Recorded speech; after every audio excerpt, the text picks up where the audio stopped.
जय Hind dear students. आज आपका फिर स्वागत है एसएस एजुकेशन पाठशाला में। आज की हमारा चर्चा का विषय है जो 12th की पॉलिटिकल साइंस है, जिसकी हमने सीरीज स्टार्ट की हुई है। उसका जो लेसन नंबर 3 है, समकालीन दक्षिण एशिया। इस लेसन के ऊपर हम चर्चा करेंगे। इससे पहले हम 2 लेसन के ऊपर चर्चा कर चुके हैं। अगर वो लेसन आपने देखे हैं तो अच्छी बात है, अगर नहीं देखे हो तो अगर आपको मेरी वीडियो अच्छी लगे, मेरे द्वारा पढ़ाएगा आपको अच्छा समझ में आता है, तो उन 2 वीडियो को भी आप जरूर देख लें। वीडियो देखने देखने के बाद अपना जो फीडबैक सेंड जरूर करें। जो भी आपके क्वेश्चन है, जो भी आपको समझ में नहीं आता है, जो भी कोई वीडियो में आपकी तरफ से कोई दिक्कत है, तो आप उसको कमेंट बॉक्स में जरूर लिख सकते हैं। अगर वीडियो अच्छे लगे तो लाइक करें, शेयर करें और चैनल को प्लीज सब्सक्राइब जरूर कर लें। तो डियर फ्रेंड्स, आज का हमारा चर्चा का विषय लेसन नंबर 3। इसके अंदर देखेंगे कि जो अपना दक्षिण एशिया है, जो भारत के पड़ोसी देश है, उसके अंदर जो जितने भी देश आते हैं सिर्फ चाइना छोड़कर, उनको सबको दक्षिण एशिया का देश माने जाते हैं।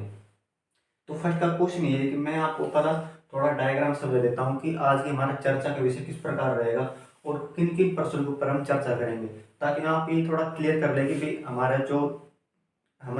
समझने का तरीका क्या रहेगा और हमारे क्वेश्चन किस तरह करेंगे। ऐसा नहीं कि आपको मैं पढ़ाता जाऊँ और आपको मुझे नहीं पता चले कि मैं आपको क्या क्वेश्चन समझा रहा हूँ, ये क्वेश्चन किसका है, ये क्वेश्चन किसका नहीं है। तो थोड़ा मैं डायग्राम पहले बना देता हूँ ताकि आपको समझने में आसानी हो, ताकि आप समझ पाएंगे किस किस प्रकार के क्वेश्चन एग्जाम में आते हैं और किस प्रकार से उसको सॉल्व किया जा सकता है। तो थोड़ा आपको इस चीज़ का भी पता रहे। तो इसके लिए मैं पहले क्वेश्चन से लिख देता हूँ, उसके बाद आगे की चर्चा शुरू करते हैं। तो फर्स्ट क्वेश्चन तो है दक्षिण एशिया क्या है। ठीक, उसके बाद हम चर्चा करेंगे दक्षिण एशिया की समस्याएं। उसके बाद देखेंगे भारत में पाकिस्तान में लोकतंत्र स्थायी क्यों नहीं है। उसके बाद चर्चा करेंगे कि भारत और पाकिस्तान में मुद्दे विवाद के कारण क्या है। उसके बाद देखेंगे श्रीलंका में जातीय संघर्ष किस प्रकार है, उसके कारण क्या है, उनके पीछे इतिहास क्या रहा है। उसके बाद देखेंगे भारत और बांग्लादेश के बीच विवाद के मुख्य कारण क्या है, उन बिंदुओं के ऊपर चर्चा करेंगे। ठीक है, तो सबसे पहले देखते हैं हम कि सबसे पहले तो समझना यही चाहिए कि जो कि कोश जिस लेसन का बेस है, वो जिसे हम लेसन को फिर आगे हम समझ पाएंगे कि सबसे पहले देखेंगे दक्षिण एशिया क्या है। दक्षिण एशिया क्या है, उसके अंदर कौन कौन से देश शामिल है। तो इसका बहुत सिंपल सा तरीका है कि जो दक्षिण एशिया है, जैसे कि आप मान लो ये भारत भारत के जो इस प्रकार कुछ मैप हो जाएगा भारत का। सॉरी, जो भी आप थोड़ा देख रहे हैं, मैप तो थोड़ा ज़्यादा अच्छा हो गया है। तो मैप जो भारत के पड़ोसी देश हैं, जैसे कि हो जाएगा बांग्लादेश, नेपाल, भूटान, श्रीलंका, ठीक है, अफगानिस्तान, म्यांमार हो जाएगा और मालदीव। जी, ये देश है। इन सारे देशों को, भारत को मिलाकर इन देशों को बोला जाता है दक्षिण एशिया के देश। चाइना दक्षिण एशिया के अंदर आता है, लेकिन उसको इसके साथ इसके अंदर शामिल नहीं किया जाता। तो आप थोड़ा ये ध्यान रखें, इनकी जो 7-8 देश हैं, 7-8 देश हो जाएंगे, इनको दक्षिण एशिया के देश माने जाते हैं। तो उसके बाद अगला क्वेश्चन आता है कि दक्षिण एशिया के देश हैं, इनके अंदर समस्या किस प्रकार की है। अगर आपको थोड़ा पीछे का बैकग्राउंड पता होगा तो जो दक्षिण एशिया के देश हैं, दक्षिण एशिया देश जो भी अभी मैंने बताया, Bharat, Sri Lanka, Nepal, China, Bhutan, sorry China नहीं है, अफगानिस्तान, म्यांमार, तो ये देश कभी न कभी अंग्रेजों के गुलाम रहे हैं। और अंग्रेजों के गुलाम रहे हैं तो इन देशों में इनकी आर्थिक स्थिति अच्छी नहीं ज़्यादा, इनकी जो राजनीतिक स्थिति वो अच्छी नहीं है। अगर भारत को छोड़ दे तो जैसे कि पाकिस्तान है, पाकिस्तान कभी तो लोकतंत्र रहता है, कभी सेना का शासन हो जाता है। इसी प्रकार बांग्लादेश के अंदर भी ऐसी कंडीशन रहती है। इसी प्रकार जो श्रीलंका है, उसमें भी थोड़े विवाद रहते हैं, उसके अंदर गहरा युद्ध होता रहता है। तो इससे देखते ये देश की जो इनकी आंतरिक स्थिति अच्छी नहीं है, ज़्यादा डेवलप देश नहीं है। इनके पीछे समस्याएं क्या है कि जैसे कि भारत है और पाक है, सॉरी पाक का तात्पर्य पाकिस्तान है, मैं थोड़ा शॉर्ट में लिख देता हूँ। तो जब भारत पाक के मध्य विवाद के कारण क्या, सीमा विवाद दोनों देशों के बीच, जैसे कि जम्मू कश्मीर के अंदर विवाद है, आतंकवाद को लेकर विवाद है, सीमा को लेकर विवाद है, नदी के जल को लेकर, उसके बंटवारे को लेकर विवाद है। इसी प्रकार दक्षिण एशिया के अंदर भारत और बांग्लादेश के बीच देख लो, ठीक है, भारत और बांग्लादेश के बीच भी इस प्रकार का विवाद है। कभी कभी सीमा को लेकर विवाद हो जाता है, कभी नदी के जल को लेकर बंटवारे का विवाद हो जाता है। और फिर इस विवाद के एक कारण ये हो जाता है बांग्लादेश के मध्य कि जो बांग्लादेश के शरणार्थी हैं, जो रिफ्यूजी हैं, वो भारत के अंदर आते हैं, तो जिससे भारत के अंदर समस्याएं बढ़ती हैं। तो इनके अंदर अगर भारत को छोड़ दे तो इनके अंदर जो इन देशों की आंतरिक स्थिति वो भी ज़्यादा अच्छी नहीं है। आंतरिक स्थिति से तात्पर्य क्या है कि इनके अंदर जो सरकारें होती है, जो पॉलिटिकल पार्टी वो स्थिर नहीं है। कभी तो समय से पहले गिर जाती है, कभी वो सैन्य शासन हो जाता है, कभी फिर कभी लोकतंत्र आ जाता है, फिर सैन्य शासन। इस प्रकार के इनके स्थिर नहीं है वो, यानी कि वो जो ये भारत के छोड़ देती है एरिया अभी स्थिर कंडीशन में नहीं हो पाया है थोड़ा। अब वो ऊपर नीचे चलता रहता है, झगड़े चलते रहते हैं, इस प्रकार के विवाद है। तो उसके बाद अपना फर्स्ट क्वेश्चन है, जो बांग्लादेश सॉरी जो पाकिस्तान है। जैसा कि आपको ये पता होगा कि जो बांग्लादेश जो कि पाकिस्तान है, 1947 में जो 14 अगस्त 1947 को भारत से अलग होकर पाकिस्तान से अलग बना। उसके नेक्स्ट डे भारत आज़ाद हो जाता है पाकिस्तान जो सॉरी यानी कि इंग्लैंड से। ठीक है, तो उसके बाद दोनों देश सेम टाइम पे बने, बस एक दिन का आगे पीछे था, सेम टाइम पे बने। लेकिन भारत में तो जो लोकतंत्र है वो इतना डेवलप हो चुका है, लोकतंत्र इतना अच्छी तरह से सरकारें कार्य करती हैं, इतना अच्छा लोकतंत्र डेवलप हो चुका है, लोकतंत्र के लोगों को आदत भी हो चुकी है।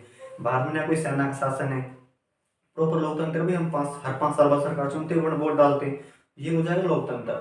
लेकिन पाकिस्तान में क्या कारण है कि जो पाकिस्तान भारत के साथ ही देश बना, लेकिन फिर भी उस देश के अंदर लोकतंत्र की स्थापना अच्छी तरह से नहीं हो पाई है। यानी लोकतंत्र होता है फिर बीच में सेना शासन हो जाता है। तो इस प्रकार के कारण क्या है? तो सबसे पहला कारण तो है यहाँ पे क्वेश्चन ये, लोकतंत्र के स्थायी न रहने के कारण। क्यों कारण नहीं है, किस यानी कि इसके कारण क्या है? तो पहला कारण तो है यहाँ पे सेना का शासन है, सेना का शासन यहाँ पे, ठीक है, सेना का शासन। और उसके बाद जो धर्मगुरु है, यानी कि जो धर्मगुरु हो गए, जो इस्लाम धर्म के अंदर मौलवी वगैरह लोग होते हैं, वो जो पाकिस्तान के अंदर धर्मगुरु हैं। उसके बाद जो पाकिस्तान के अंदर जो बड़ी बड़ी जमीनों के मालिक है, वो सरकार के ऊपर अपना दबदबा रखते हैं। जैसे कि धार्मिक गुरु हो गए, धार्मिक गुरु होते हैं वो अपने अंदर लाखों लोगों को जोड़े रखते हैं। अगर वो धार्मिक गुरु एक बार कह दे भाई उसको मार तो मार देंगे, ठीक है, उसकी तरह उसको वोट तो वोट दे देंगे। तो अगर पाकिस्तान के अंदर लोकतंत्र की सरकार बन जाएगी, जनता के द्वारा चुनी हुई सरकार बन जाएगी, तो फिर जो धर्मगुरु उनकी जो जो उनका शासन जो वो शासन चला लेंगे, वो पंगा लेते हैं, टांग अड़ाते हैं, यानी कि जो उनकी राजशाही चली जाएगी। अब उनकी बात मानेगा ही कौन? अब जो जनता ने वोट डाल अपनी सरकार चुन ली, अब धार्मिक गुरुओं का काम ही खत्म हो गया। अब उनको लगता है कि भाई हमारी तो राजशाही चलेगी, और वो चाहते हैं कि जो सरकार है हमारी कंट्रोल के अंदर रहे। तो इसी कारण वे चाहते हैं कि पाकिस्तान के अंदर जो कि वो सेना का शासन बना रहे, सेना का शासन, क्योंकि सेना उनके कंट्रोल में होती है, बहुत से लोग उनके कंट्रोल में होते हैं।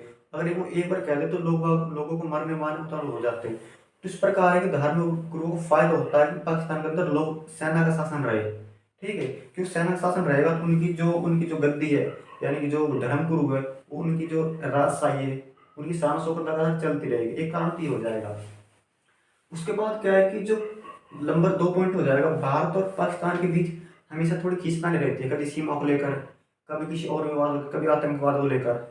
तो जो पाकिस्तान के अंदर सेना के समर्थक लोग हैं, वो चाहते हैं कि पाकिस्तान के अंदर सेना का शासन ही हो, क्योंकि सेना का शासन होगा तो जो पाकिस्तान की सेना है, पाकिस्तान की आर्मी है, पाकिस्तान के लोग हैं, वो भारत को यानी कि डट कर उसका जवाब दे सकते हैं, किसी भी भारत कोई कार्रवाई करता है।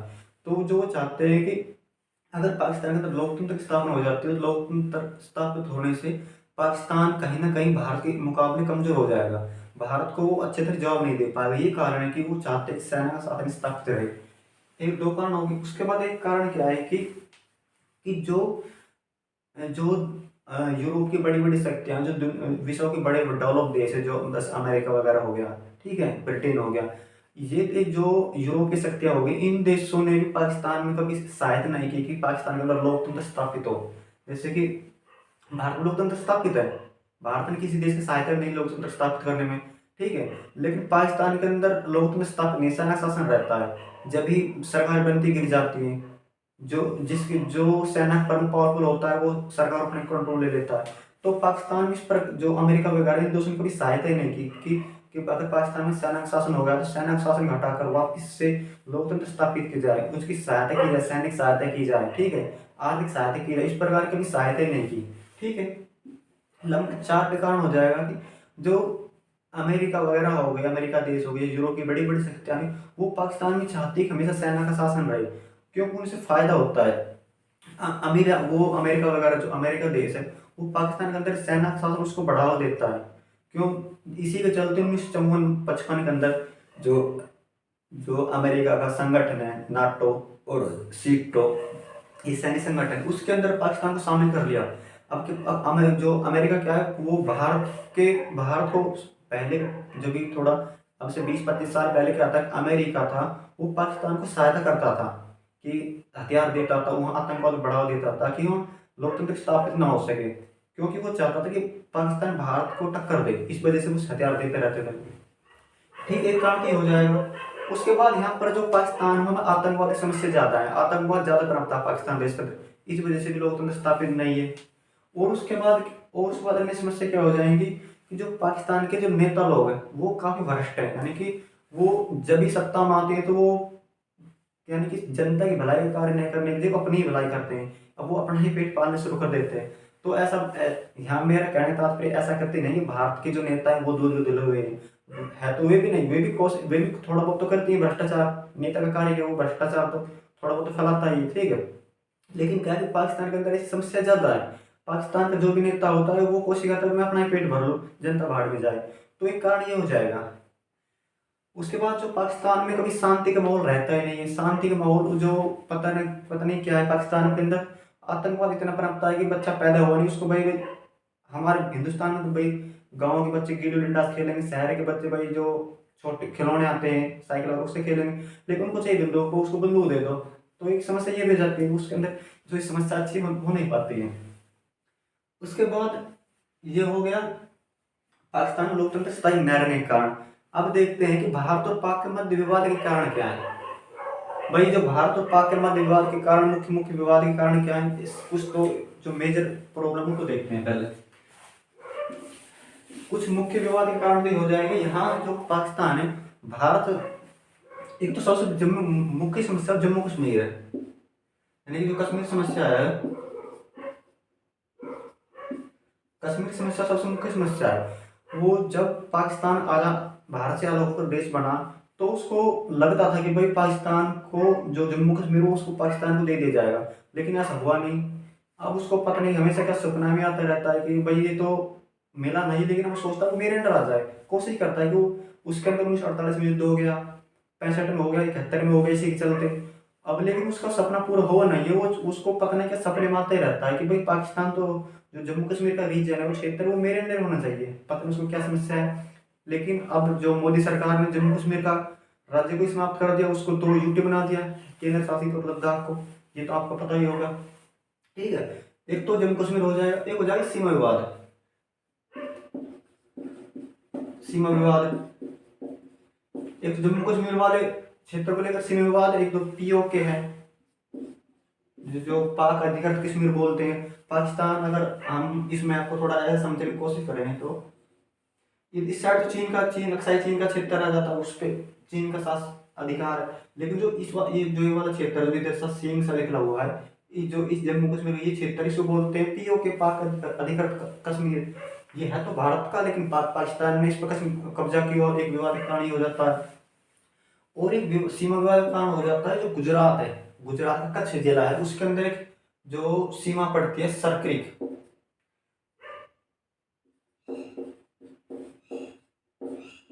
इस सरक्रिक जो क्षेत्र है, सरक्रिक सीमा है, वो पाकिस्तान सरक्रिक को अपने अंदर बताता है, ये है भारत गुजरात के कच्छ के अंदर, लेकिन उसको अपना बताता है। एक समस्या ये भी हो जाएगी। और बहुत सी समस्याएं हैं कि पाकिस्तान हमेशा भारत के खिलाफ बोलता है, भारत के खिलाफ आतंकवाद को बढ़ावा देता है, ठीक है। जैसे अभी कुछ समय 2017 के अंदर सर्जिकल स्ट्राइक हुई थी, ठीक है। अभी कुछ समय जो हमारे बीएसएफ के जवान शहीद हुए थे, 40 या 42 के आसपास थे, उसमें पाकिस्तान घात पाए गए थे। यानी कि ये सब मुख्य विवाद है भारत और पाकिस्तान के बीच, मुख्य जो विवादित कारण है। यहाँ तक ये बात आप क्लियर रही होगी मेरे हिसाब से। तो अब उसके बाद हम आगे देखेंगे कि जो कि श्रीलंका में जातीय संघर्ष के कारण क्या है, श्रीलंका में जातीय संघर्ष क्या है, और उसके बाद वो लोकतंत्र की बहाली किस प्रकार होती है।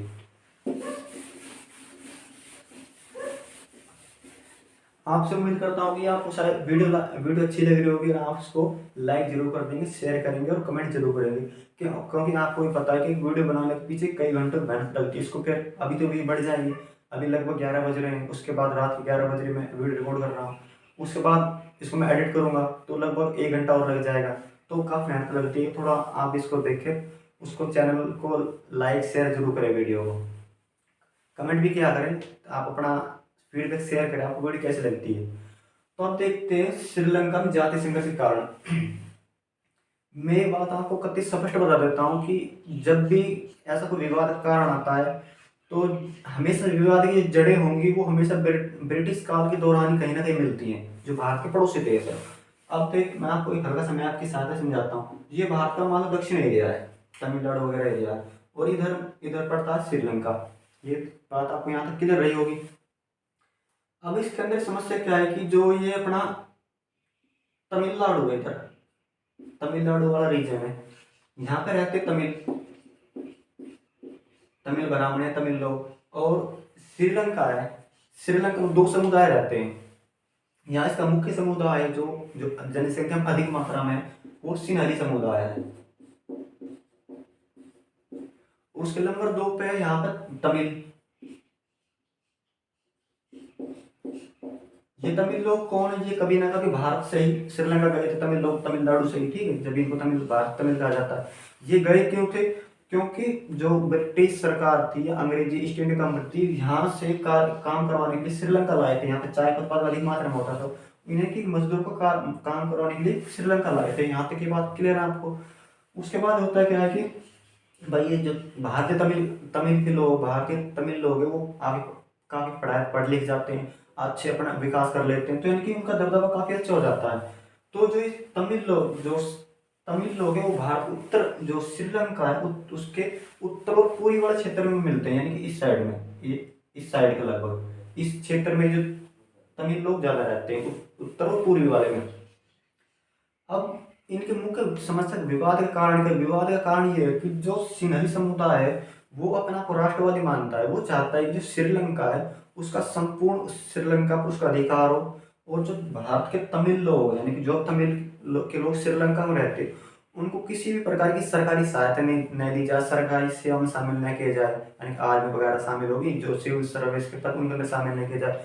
उनके बच्चों के साथ किसी प्रकार की कोई रियायत नहीं दी जाए, उनके लिए कोई स्कूल नहीं बनवाया जाए, न कोई अस्पताल, यानी कि किसी भी प्रकार की कोई कार्य नहीं की जाए। उनको न कोई राजनीतिक पद दिया जाए, न कोई चुनाव लड़ सके। यानी कहने का तात्पर्य क्या है कि उनको एकदम कतई अलग मानते हैं वो। तो इनकी वजह से यानी कि दो जाति हो गई, सिंहली और तमिल, इनके बीच विवाद है। अब इस विवाद के चलते उसके बाद होता है क्या है कि जो ये विवाद का कारण है, जो ये होते हैं तमिल लोग ये चाहते हैं कि हमें पूरा अधिकार प्राप्त हो। इसी अधिकार प्राप्त करने के लिए फिर 1983 के अंदर 1983 के अंदर एक जो संगठन की स्थापना कर दी, इसको बोलते हैं लिट्ठे, जिसका फुल फॉर्म है लिबरेशन टाइगर ऑफ तमिल इलम, उसको शॉर्ट में बोलते हैं लिट्ठे। उसके बाद फिर इसने सरकार दबाव बनाना शुरू कर दिया, भाई हमको प्रॉपर अधिकार हो। तो इनके कहने का तात्पर्य क्या, फिर यहाँ श्रीलंका में संघर्ष हो गया, यानी गहरे छिड़ गया, यानी इन दोनों समुदायों के बीच आपस में युद्ध वगैरह लड़ाई होगी। एक तरफ से सिंहली समुदाय प्रति तमिल संगठन था, और फिर जो सिंहली समुदाय था उसकी सरकार थी, उसकी आर्मी थी, उसके भी यानी कि युद्ध छिड़ गया। अब इसी के चलते 1987 के अंदर जो श्रीलंका की सरकार है वो भारत से सहायता मांगती, भाई आपको जो तमिल लोग है भाई इनको थोड़ा संभाल लो, ये हमसे संभाल नहीं रहे हैं, और हमारे बीच यानी कि काफी लड़ाई होगी, आप अपनी सेना भेजने की कोशिश करेंगे, यहाँ पे शांति स्थापित हो जाए। तो 1987 में जो राजीव गांधी इस समय प्रधानमंत्री होते भारत के, वो शांति सेना भेजते हैं। अब लेकिन उसका कुछ ज्यादा फायदा होता नहीं, उसका उल्टा कारण गड़बड़ आ जाता है। वो जो ये शांति सेना जाती है वो लिट्ठे से, जो ये लिट्ठे संगठन, इससे ही विवाद में उलझ जाती है और थोड़ा ज्यादा अशांति फैल जाती है श्रीलंका में। अब श्रीलंका को लगता है कि जो भारत की सेना भारत में शांति जगह अव्यवस्था फैला रही है, अशांति बढ़ा रही है, तो कोशिश फिर वो कहती है भाई अपनी सेना वापस बुला लो भाई। फिर 1987 के अंदर वो सेना वापस आ जाती है। तो जो मैंने आपको मोटी मोटी बात बताई, ये श्रीलंका मुख्य रूप से जाति विवाद इसका संघर्ष का कारण है। तो उसके बाद 2009 में लिट्ठे को समाप्त कर दिया जाता है। उसके बाद इन दोनों समुदायों की सहमति बन जाती है, फिर इसके अंदर शांति स्थापना हो जाती है। उसके बाद इसके चलते इसमें लोकतंत्र की स्थापना हो जाती है। ठीक है, लोकतंत्र तो इसके अंदर 1948 से जो ये श्रीलंका देश बनता है, जब इसके अंदर लोकतंत्र की स्थापना हो जाती है। लेकिन जो विवाद का कारण होता है, गृह युद्ध होता है, इसे थोड़ी इसकी सफलता नहीं मिल पाती। लेकिन इसके बावजूद भी जो श्रीलंका देश है उसकी आर्थिक कंडीशन काफ़ी अच्छी है, इकोनॉमी ज़्यादा अच्छी है उसकी। इकोनॉमी में जैसे कि श्रीलंका दक्षिणी एशिया का प्रथम देश जिसने उदारीकरण किया।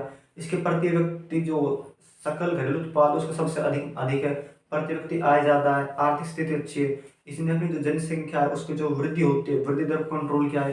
यानी कि इसके बावजूद भी श्रीलंका की स्थिति काफ़ी अच्छी देखी जा सकती है। उसके बाद अगला क्वेश्चन देखते हैं हम, भारत और बांग्लादेश के सीमा विवाद के कारण। अब देखेंगे भारत और बांग्लादेश के बीच सीमा विवाद के मुख्य कारण क्या है। देखिए, एक बात आप थोड़ा फिर मैं आपको याद दिला देता हूँ कि जो भारत के पड़ोसी देश हैं, अगर श्रीलंका भारत पाकिस्तान को छोड़ दिया जाए तो भारत के साथ उसके बाद किसी भी साथ युद्ध वगैरह तो हुआ नहीं है। लेकिन फिर भी अब थोड़ा थोड़ा भारत और जो इनके बांग्लादेश हो गया, नेपाल हो गया, इनके बीच थोड़ा बहुत सीमा विवाद चलता रहता है। तो ये सबसे मुख्य कारण तो है सीमा विवाद। एक तो सीमा विवाद हो जाएगा, भारत और बांग्लादेश के बीच सीमा विवाद के कारण क्या है, सीमा विवाद के कारण क्या है, एक तो हो जाएगा सीमा विवाद। उसके बाद दूसरी जो ब्रह्मपुत्र नदी है, ब्रह्मपुत्र नदी के जो जल के बंटवारे लेकर भी भाई मुझे इतना जल का परसेंट चाहिए, मुझे इतना चाहिए, तो इनके बीच जल के विवाद को लेकर बंटवारे लेकर विवाद होता है। फिर उसके बाद जो इसके अंदर विवाद का और अन्य कारण क्या हो जाएंगे, इसके कारण हो जाएंगे कि जो भारत है, भारत को लगता है कि जो बांग्लादेश है, भारत के अंदर जो अवैध प्रवासी हैं, अवैध जो अप्रवासी, जो शरणार्थी, जो रिफ्यूजी हैं, वो भारत के अंदर आते हैं, भारत के अंदर पलायन करते हैं, आते रहते हैं। तो जिससे जो हमारी, आप ऐसे समझो, कोई मान लो आप घर में 5 लोग रहते हैं, और भाई और आप घर में 5 लोग रहते हैं, आप समझो कि भाई आप घर 5 लोग और आ गए, 10 हो गए, 5 से 5 10। अब जो 5 लोग आए भाई, रोटी खाएंगे, खाना पाना सब कुछ करेंगे, नहीं करेंगे? ऐसा थोड़ी कि भाई ये हाथ हो गए हैं अब, लेकिन ये कोई भाई अब ये तो अपना व्रत ही रखेंगे या आप कोई कुछ खाएंगे पिएंगे नहीं, ये आएंगे तो आप खर्चा डबल होगा कि नहीं होगा? तो आपको पर उसको ज़्यादा कमाना पड़ेगा, ज़्यादा अनाज चाहिए, ज़्यादा आटा चाहिए, जो भी यानी कि जो खाएंगे वो चीज़ सब 5 के 10 होते, डबल चाहिए नहीं चाहिए। तो इसी प्रकार की समस्या भारत के अंदर होती है। भारत से हर साल कुछ ना कुछ जो बांग्लादेश के अंदर लोग हैं वो भारत के अंदर आ जाते हैं, और बांग्लादेश अब जो भारत के अंदर आते हैं भाई, अब भारत की समस्या हो जाती है कि उनको खाना के प्रबंध करे, उनको रहने के लिए मकान भी दे। उसके बाद रोटी कपड़ा मकान हो गया, जो उनकी फिर उनके लिए स्कूल की व्यवस्था करे, एजुकेशन यानी कि सब जो स्वास्थ्य देखे उनका। तो भारत उनका उनका जो कर्ज, वो जो उनके ऊपर बोझ बढ़ता जाता है। तो एक ये विवाद का कारण ये हो जाता है। समझे नहीं समझे? मैं अपनी तरफ से कोशिश करता हूँ कि मैं आपको ज़्यादा से इजी वे में समझा पाऊँ। ऐसा नहीं कि मैंने लिख दिया और भाई दमादम बोल दिया भाई आप समझ गए, तो फिर ऐसे अपनी किताब में पढ़ लोगे नहीं। तो मैं कोशिश करता हूँ कि थोड़ा मैं आपको इजी वे में समझा पाऊँ। मैं कोशिश तो करता हूँ वीडियो थोड़ी शॉर्ट रहे, लेकिन वो मेरी उसको मैं कर नहीं पाता हूँ। इसका कारण ये है कि मैं थोड़ा अच्छी तरह समझाता हूँ ताकि आपको बार बार किताबों के अंदर झांकना ना पड़े। तो एक तो ये हो जाए। उसके बाद एक कारण क्या है कि जो जो बांग्लादेश है, अब वो धीरे धीरे जो चाइना उसकी उसकी तरफ ज़्यादा रुख कर रहा है। वो जो बांग्लादेश है वो चीन की तरफ ज़्यादा लगता है। इसका कारण क्या है कि जो चाइना है उसने बांग्लादेश को काफ़ी मात्रा में कर्ज दिया है, काफ़ी मात्रा में लोन दिया है। तो जिसके कारण अब वो अगर भाई भारत और चीन के बीच खींचातानी है, अगर बांग्लादेश चीन की तरफ जाएगा तो सीधी सी बात है कि वो भारत से दूर जाएगा, और भारत के बीच थोड़ी सी जो उनके संबंध खराब हो गए, थोड़ी खींचातानी होगी, कारण ये हो जाएगा। उसके बाद एक अन्य कारण ये हो जाएगा कि जो आतंकवाद को बढ़ाने में, देखिए पाकिस्तान का आतंकवादी वो पाकिस्तान से डायरेक्ट भारत के अंदर प्रवेश नहीं करते हैं, वो ऐसा करते हैं या तो नेपाल के अंदर से होके भारत के अंदर आएंगे, या फिर बांग्लादेश के होते हुए भारत के अंदर आएंगे। उनको इन देशों से आना काफ़ी आसान है। इसका कारण क्या है कि जो बांग्लादेश की सीमा है, भारत और पाकिस्तान की सीमा है, चीन के बीच सीमा है, उसके अंदर तो हमने अपने तार वगैरह लगाए हुए हैं, ठीक, वहाँ हमारी सेना भी रहती है। लेकिन कुछ बांग्लादेश के बीच कुछ क्षेत्र ऐसा है कि वहाँ ना तो कोई हमने तार वगैरह लगाए हुए हैं, बस वहाँ सहमत रहती है। लेकिन अब बांग्लादेश के बीच कुछ गांव ऐसे हैं उनके अंदर कि कुछ तो अपने काम करने के दैनिक जीवन के लिए भारत आते हैं, कुछ भारत के बांग्लादेश जाते हैं, यानी कि उनके अंदर वो तार लगाना संभव हो नहीं पाता है। इसी का फायदा उठाते हुए वो आतंकवादी भारत के अंदर प्रवेश कर जाते हैं, जिससे कि वो अलग अलग जो घटनाएं होती हैं उनको अंजाम देते हैं। तो इस कारण ये भारत और बांग्लादेश के बीच विवाद का कारण बन जाता है। तो इसी प्रकार नेपाल है, नेपाल के अंदर भी कुछ सीमा विवाद चलते रहते हैं। मालदीव के बीच तो अपनी इतनी कोई खींचतान है नहीं। तो जो ये मैंने आपको इस जितनी भी चर्चा बताई, ये लेसन नंबर 3 पॉलिटिकल साइंस समकालीन दक्षिण एशिया। उम्मीद है कि मेरी तरफ से आपको पढ़ाई गई हुई आपको चीज़ें समझ में आई होंगी। अगर आपको ये चीज़ें समझ में आती हैं, अगर वीडियो मेरी तरफ से पढ़ाई गई वीडियो आपको अच्छी तरह समझ में आ जाती है, अच्छी लगती है, तो प्लीज़ चैनल को लाइक करें, शेयर करें, कमेंट जरूर करें। अगर आपको अच्छे लगे तो अच्छा कमेंट करें, खराब लगा तो खराब कमेंट करें, मुझे इससे कोई प्रॉब्लम नहीं है, लेकिन अपना फीडबैक जरूर शेयर करें। अब इसके बाद मिलते हैं इसके अगले लेसन के अंदर। इतने मौज मस्ती कीजिए, पढ़ाई कीजिए, सर्दी का मौसम है, सर्दी से बचने की कोशिश कीजिए और पढ़ाई सुचारू रूप से करते रहिए, क्योंकि आपके एग्जाम में जो लगभग मार्च के फर्स्ट वीक के अंदर शुरू हो जाएंगे। अभी आपके पास लगभग 2 मंथ का समय बचा है। इसके अंदर आपकी जो स्कूल की छुट्टियां भी पड़ जाएंगी 10 से 15 दिन की। उसके अंदर आप पढ़ाई पर ध्यान कम दोगे, लेकिन कोशिश करो कि आप थोड़ा पढ़ाई पर ध्यान दें, क्योंकि पढ़ाई जीवन में बहुत जरूरी चीज़ है। पढ़ाई से आप अपने अपनी तरक्की कर पाओगे, तरक्की कर पाओगे, अपनी पर्सनैलिटी सुधार पाओगे, आपको एक अच्छी जॉब मिल जाएगी। और आप फिर ये तो बात यहाँ पर रही समाप्त। मिलते हैं किसी नेक्स्ट वीडियो के साथ। वीडियो देखने के लिए थैंक यू।